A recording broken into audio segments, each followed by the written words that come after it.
like to welcome you back to another study in the book of Romans. And today we're finally finishing up the 9th chapter into the 10th chapter of the book. And so we will be studying from Romans 9, verse 30 to 10, verse 4, because Paul's thought is connected, even though it crosses the chapter division in our Bibles. So let's take a look at this passage together. So Paul has been talking about the sovereignty of God in salvation, both for having mercy upon whom he would have mercy and hardening whom he wills to harden. And that applies to all of humanity, that God, as the sovereign potter, has every right to make some vessels for mercy and some vessels for destruction. And so Paul has just talked about how the Gentiles have been brought into the family of God. They've been included in Israel of the promise. Those who were called not my people are now called my people, in the words of the prophet Hosea. And then Paul has also talked about the remnant of Israel through the words of Isaiah, that God has provided a remnant, even if that's in the minority of the Jewish people who are accepting Christ, and the majority are rejecting him. Still, God is the one who is sovereignly preserving for himself a remnant of his people to make up one family of Jews and Gentiles as Israel of the promise. And unless God would do that in his sovereignty, then all of Israel would have become like Sodom and Gomorrah under God's destruction. So that's what Paul has just said. And so in verse 30, Paul continues, and this is our passage now. He says this, "What shall we say then? That the Gentiles who did not pursue righteousness have attained it, that is, a righteousness that is by faith. But that Israel, who pursued a law that would lead to righteousness, did not succeed in reaching that law." And so this is what it is at the end of the day. And in verses 30 and 31, Paul's not talking about all Gentiles and all Jewish people, but he is talking about a portion of the Gentiles and a portion of Israel. And so he's saying that the portion of the Gentiles who accept the gospel and believe in Jesus Christ for salvation, they're the ones who are not pursuing righteousness, that is, righteousness that is attainable through the law. And yet, they have attained it. What have they attained? They've retained a righteousness that comes through faith. Paul had explained earlier in the book of Romans how when we believe in Jesus Christ through faith, we are then justified by God, not by works, but through faith, that God then bestows his righteousness as a reward or as an expression of his grace for faith in Jesus. And so the Gentiles were not pursuing righteousness from the law, and they end up attaining salvation because their righteousness comes by faith in Christ. But on the other hand, the portion of Israel that has rejected the gospel, they are still caught in that hamster wheel of pursuing a law that would lead to righteousness. They're trying to stand in their own righteousness. They're trying to fulfill the law in their own strength. And Paul says here, they did not succeed in reaching that law. In ASB, they did not arrive at that law. NIV, they have not attained their goal. Why? Because that goal is too high. That goal reflects the perfection of God himself. It's a perfect standard. It's one that no one can ever reach in their own strength, according to their own righteousness.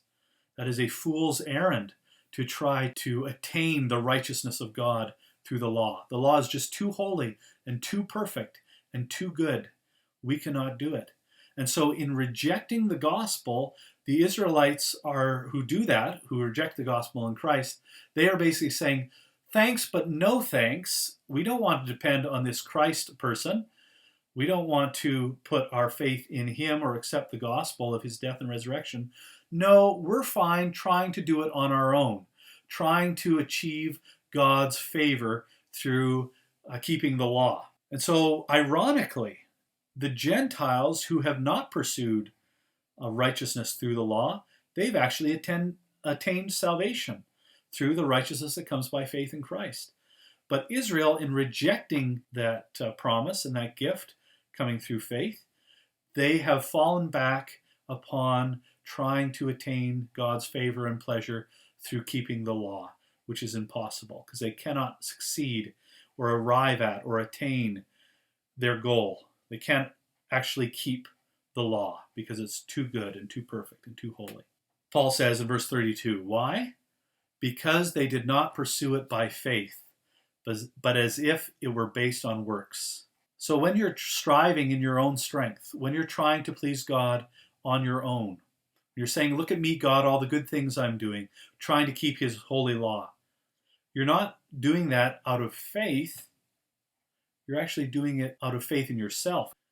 It's based on your own works, on your own merits, on your own merit badges, we could say. Verse 32b, they have stumbled over the stumbling stone. As it is written, behold, I'm laying in Zion a stone of stumbling and a rock of offense, and whoever believes in him will not be put to shame. Paul clearly is using this in reference to Christ. He's saying this is a messianic prophecy, that Christ is the stone who is laid in Zion, a stone of stumbling, a stone of offense. So it causes many people to trip and fall over him in their rejection of him and the gospel. But whoever believes in him, in that stone who is Christ, will never be put to shame. And so when you are striving in your own works, in your own goodness, trying to put that before God, to hold up all your trophies in your hand and show them towards God and say, God, you need to accept me because of all these good things that my hands are filled with. And what you're really doing is you are tripping over the stone that is laid in Zion. And you're stumbling over it to your own destruction. Because those trophies will never be good enough. They're all stained with sin. Instead, rather than tripping over that stone, we're called to believe in him, because we will never be put to shame, because we're not trusting in ourselves, we're trusting in him. And he will never let us down, he will never embarrass us, because his righteousness is perfect. His righteousness does meet the standard of God. And so the Gentiles who have, or the portion of the Gentiles who have received the gospel, they have not pursued a law of righteousness, but their righteousness has been bestowed from God himself because of faith in Christ. Whereas the majority or the great portion of Israel who have rejected the gospel, they are the ones who stumble over the stumbling stone. They are the ones who fall back upon their own good works, trying to please God, earn his favor through their own goodness, through their own ability to keep the law, which will never be good enough. So into chapter 10, Paul continues. As we remember, chapter divisions are not inspired by God. They were a much later addition, about almost 1,000 years after the scriptures were recorded. And so we can't always stop where the chapter stops. And so Paul continues this thought in verse 10. He says, brothers, my heart's desire and prayer to God for them, meaning Israel, is that they may be saved. That reiterates what Paul had said back at the beginning of chapter 9, that Paul has unceasing anguish and pain and sorrow for his fellow Israelites in their rejection of Christ and the gospel. So he says this again, my heart's desire and prayer to God for Israel is that they may be saved. He continues in verse 2, for I bear them witness that they have a zeal for God, but not according to knowledge. And so Paul's saying here that he knows that they have great zeal for God. Paul knows that because he himself was once in that mode. He had great zeal for God. He says nobody had more zeal for God as a Pharisee than he did. He was advancing beyond many of his own age. That he was so zealous for God that he would have destroyed the church single-handedly if he could. And he was well on his way to doing so, he claimed in the book of Galatians. So Paul knows very well the degree of zeal that the Jewish people at large have for God and for his holy law. So he says, that is a good thing, but, this is a strong but in the Greek, but not according to knowledge. And the word for knowledge here is that more specific kind of knowledge, epignosis, which is that sure knowledge, that intimate knowledge, that real, true knowledge. It's not merely knowledge about something, about facts. It's intimate knowledge, real knowledge. When you know someone well, you have epignosis of them. So it's not according to the intimate knowledge of God.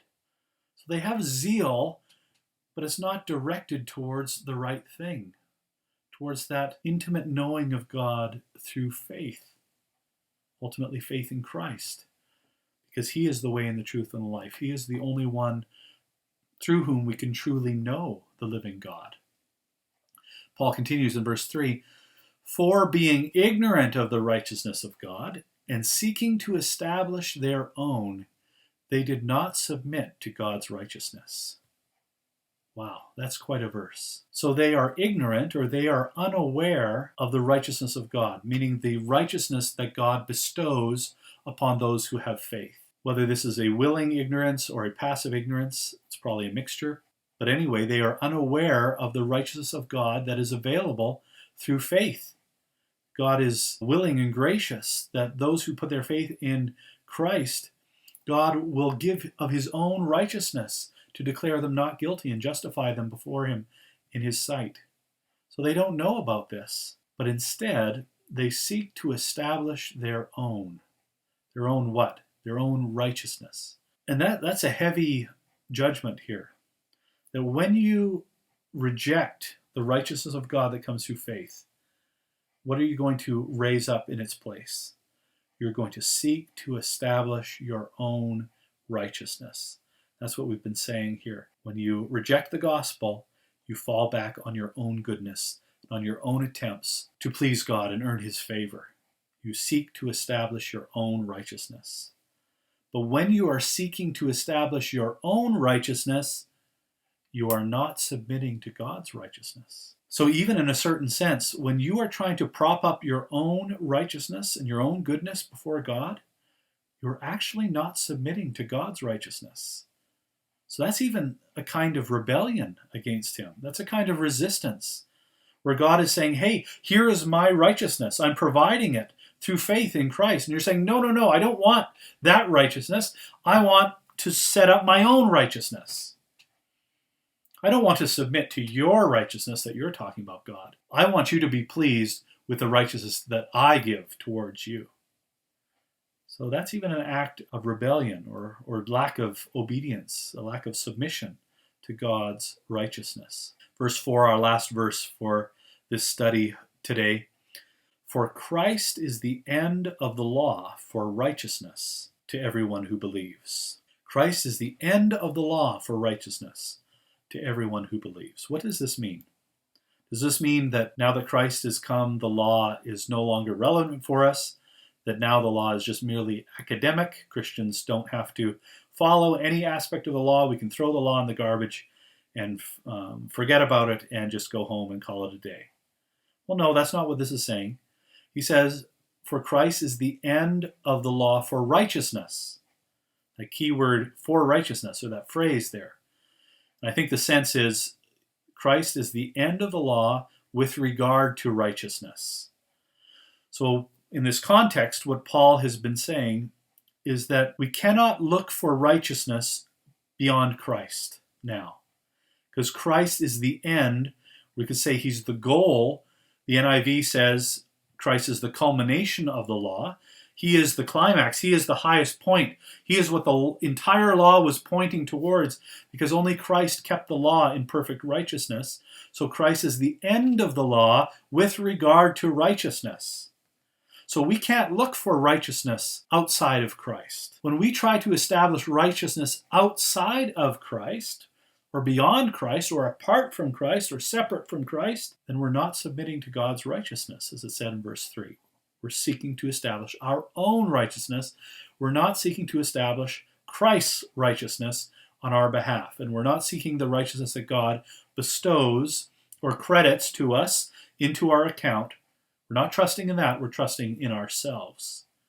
Christ is the end of the law with regard to righteousness to everyone who believes. So this is by faith. Christ is the object of our faith. So everyone, whether Jew or Gentile, has access to Christ's righteousness. that brings to an end the righteous requirement of the law. It doesn't mean the moral law is abolished. We still follow that because that reveals the character of God. But in terms of possessing a righteousness that satisfies God's holiness, we cannot look apart from Christ. We cannot establish any other righteousness other than that of Jesus Christ, and that is bestowed and credited to us by God. Because really, when we look for an alternate righteousness, which is ultimately our own, we're no longer trusting in God, we're trusting in ourselves. But when we look for a separate or a different or another kind of righteousness, we're really rejecting God's righteousness. As I said, we're saying, thanks, but no thanks, God. Well, that's a nice offer and all. But I want to give you the righteousness that I want to give you. I don't want to submit the righteousness that you say I need. So that is a kind of rebellion and disobedience, a lack of submission to what God has set in place. Christ is the end of the law with regard to righteousness. He's the be-all, end-all. There's nothing beyond Christ with regard to righteousness. And this righteousness can only be accessed, as it were. It can only be enjoyed. It can only be received through faith. Whether Jew or Gentile, we are on equal footing before the cross. God, in his grace, pours out his righteousness upon all those who believe in Jesus Christ and the gospel. And so there's no other righteousness that we can place before God and have any expectation of his favor. The only righteousness that God favors and that God accepts and that satisfies his requirements, that he is pleased with, is the righteousness of Christ, which is God's own righteousness, which he then credits to us who believe in Jesus Christ alone for the salvation of our soul.